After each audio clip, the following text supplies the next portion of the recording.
మంత్రోచ్చారయామాస వైదేహ్యా సహితం ముని. నాయన నీకు మంత్రం ఇస్తున్నాను, నువ్వు ఉపవాసం చేస్తున్నాను.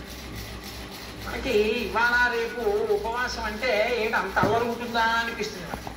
కానీ చిత్రం ఏమిటో తెలుసా, అసలు ఉపవాసం అన్న మాట ఎందుకు వచ్చిందో మీరు తెలుసుకోవాల్సి ఉంటుంది. ఉప అంటే సమీపమునందు, వసి అంటే నివసించుట. ఉపవాసము అనేటటువంటిది ఎప్పుడు పడితే అప్పుడు చెయ్యమని శాస్త్రం చెప్పలేదు. ఇది మీరు బాగా గమనించాలి. మొదట ఉపవాసము అన్నది ఎందుకు వచ్చిందో తెలుసా అండి? బాధను గుర్తెరుగుట కొరకు. ఇది ముందు తెలుసుకోవాలి. ఎందుకు గుర్తెరుగుట కొరకు అంటే తినగలిగి తినకూడదు. మీరు తినగలరు, ఆకలి ఉంది కానీ తినరు. ఇప్పుడు బాధ వేస్తుందా, ఆకలి వేస్తుందా, వేసేస్తుందా టైంకి, కానీ మీరు తినరు. ఇప్పుడు నీరసంగా ఉంటుందా, ఉండదా? ఉంటుంది. జాగరణ ఎందుకు చేయాలి? నిద్ర వస్తుంది కానీ పడుకోరు. ఎందుకు పడుకోరు? ఇంట్లో అన్నీ ఉన్నాయి, చక్కగా పడకుండా అన్నీ ఉన్నాయి, కానీ పడుకోరు. పడుకోకపోతే ఉండే బాధ ఏమిటో అనుభవిస్తారు, అన్నం తినకపోతే ఉండే బాధ ఏమిటో అనుభవిస్తారు. ఈ రెండు ఎందుకు అనుభవిస్తారు ఉపవాసంలో అని చెప్పారో తెలుసా అండి? శరీరంలోంచి జీవుడు నిష్క్రమిస్తాడు, ఏదో ఒకనాడు వెళ్ళిపోవాలి తప్ప ఇందులోంచి వెళ్ళిపోతాడు. వెళ్ళిపోయినప్పుడు బాధతో వెళతాడు తప్ప సంతోషంతో వెళ్ళడు. వెళ్ళిపోయేటప్పుడు చాలా సుఖంగా ఉంటుందని మీరు అనుకోవద్దు, చాలా బాధగానే ఉంటుంది.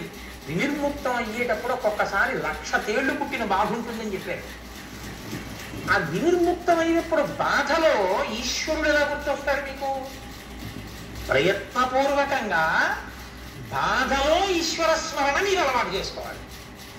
కాబట్టి తినగలిగి తినకుండా ఈశ్వర స్మరణ, పడుకోగలిగి పడుకోకుండా ఈశ్వర స్మరణ, అది జాగరణ, ఉపవాసం. అది అందుకొచ్చి అది మీ ఇష్టం వచ్చినట్టు చేశారనుకోండి, ఈ శరీరాన్ని బాధ పెట్టిన పాపం మీ ఖాతాలో వేస్తారు.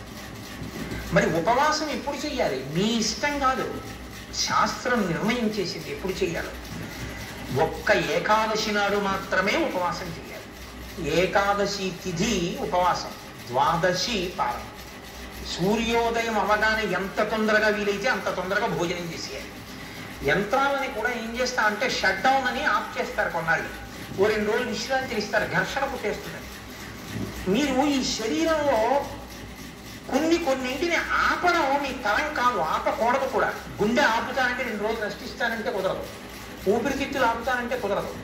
కానీ అన్ని అవయవాలకి కావలసినటువంటి రక్తాన్ని తయారు చేయడానికి, తీసుకున్న పదార్థాన్ని జీర్ణం చెయ్యడానికి ఈ వ్యవస్థ నిరంతరం పనిచేస్తుంది. నిరంతరం పనిచేసే ఈ వ్యవస్థకి విశ్రాంతి ఇస్తే అది మరింత సంతోషంగా పనిచేస్తుంది.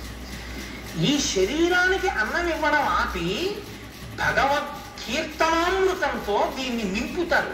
ఆ ఉపవాసం నాడు భజనామృతము, భజన చేత అమృతం, స్తోత్రామృతము, స్తోత్రములతో అమృతం, ధ్యానామృతము, ధ్యానము చేత అమృతం.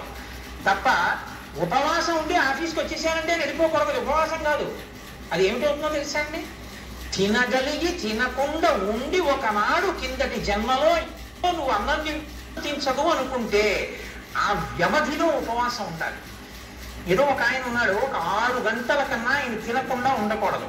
కాబట్టి ఇప్పుడు 6 గంటలు మాత్రమే ఉండి శరీరము పడిపోకుండా నిలబెట్టడానికి వీలైనటువంటి సాత్విక పదార్థంతో శరీరాన్ని నింపాలి.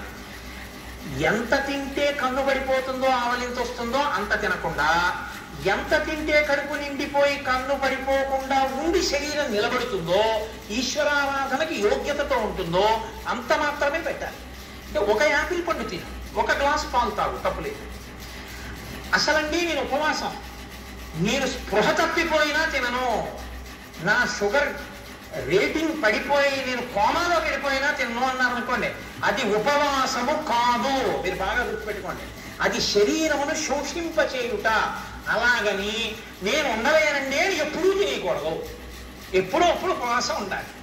3 గంటలు ఉండగలవా? ఉండు. 4 గంటలు ఉండగలవా? ఉండు.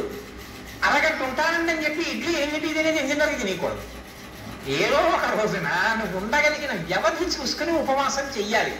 ఆ ఉపవాసంలో ఏం చెయ్యాలి అంటే, మీరు రోజల్లా ఉపవాసం ఉన్నారనుకోండి, రోజల్లా ఉపవాసం అంటే అర్థం ఏమిటో తెలుసా అండి? మీరు ధ్యానమునందు ఉండాలి. మార్చి మార్చి ఉపవాసం చేయాలి. మేము ఒకసారి సత్యనారాయణ వ్రతం అసలు శాస్త్రంలో ఎలా చెయ్యాలో అలా చేశాం. తాపవరంలో చేసాం కదా శర్మ గారు. పగలల్లా ఉపవాసం ఉండమంటుంది. స్కాంద పురాణే రేవాఖండే అంటాం. అది చెప్పేదోటి మనం చేసేదోటి అనుకోండి. సత్యనారాయణ వ్రతం పొద్దున చేసేస్తాడు. అందులో ఎక్కడ పొద్దున చేయమని ఉండదు. ఉపవాసం ఉండి సాయంకాలం చేయి గోమయంతో అలుకక్కడని ఉంటుంది. ఎవడో ఆవు పేడతో అలికేవాడు ఉండడం. ఆ మంటపాన్ని దానం చేసేయని ఉంటుంది. దీన్ని ఎవడు పెట్టమన్నాడు? అష్టలక్ష్మి వెండి చెంబు. మంటపం దానం చేసి చెంబు వీడు దాచేసుకుంటాడు. ఇంకా మంటపం దానం ఏమిటి? వ్రతమా వ్రత భాగ్యమా? నువ్వు ఇవ్వగలిగిన రాగి చెంపే పెట్టి నేను ఎవడెట్టమన్నాడు? మీ ఇంట్లో ఉంది అష్టలక్ష్మి చెంబు అని. అష్టలక్ష్మి చెంబు పెట్టడం ఎందుకు? మంటపం దానం చేసి చెంబు దాచేసుకోవడం ఎందుకు? చెంబు పెట్టి దానం మంటపం ఇచ్చేస్తే చెంబు కూడా పోయిందంటే ఇచ్చేసి సంతోషంగా ఇచ్చేసే. ఏడుస్తూ ఇవ్వక మళ్ళీ అదో కూడా. కాబట్టి చేసేటప్పుడు పురాణం ఎలా చెప్పిందో అలా చేయాలి. కల్పం అంటారు. అంతేకాని మన ఇష్టం వచ్చినట్టు మనం చేయకూడదు. పగలంతా ఉపవాసముండుట అంటే మార్చి మార్చి ఈశ్వర సేవ చేస్తూ ఆయనకు దగ్గరగా ఉండాలి. తిన్నది కూడా ఆయన ప్రసాదం తినాలి. ఆయనకి పెట్టగా మిగిలినది తినాలి. అంతేకాని మనకని వండుకుని తినేసింది తినకూడదు. ఆ రోజున ఈశ్వరుడికి పెట్టగా మిగిలిందంటే ఏంటి? 4 సమోసాలు నైవేద్యం పెట్టానండి తిన్నానండి అనకూడదు. ఈశ్వరుడికి పెట్టగా మిగిలిందంటే ఏమిటో తెలుసా అండి? చెరువు ఎప్పుడూ మిగలకుండా ఉండకూడదని శాస్త్రం కదండి. హవిష్యం యజ్ఞం చేసేటప్పుడు హోమం చేసేటప్పుడు సరిపోయేటంత ఉండకూడదు, కొంచెం ఎక్కువ ఉండాలి. హవిష్య పాత్రలో హవిష్యం మిగలాలి ఎప్పుడూ కూడా. అది వేస్తారు. మిగిలిన హవిష్యం ఉంటుంది. దానికి రుచి ఏమి ఉండదు. అదేం దాంట్లో మిరియాలు ఉప్పు కారం అన్నీ వేసుకుని ఏం తయారు చేసుకోవాలి. ఏదో కమ్మగా ఉంటుంది అంతే. పచ్చలం చేసి ఉంటుంది అది.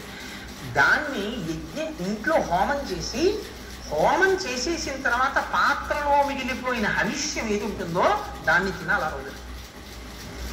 అందుకే ఓ మాట అంటారు, స్వామి పుష్కరిణీ స్నానం సద్గురో పాదసేవనం ఏకాదశి వ్రతంచాపి త్రయం అత్యంత దుర్లభం.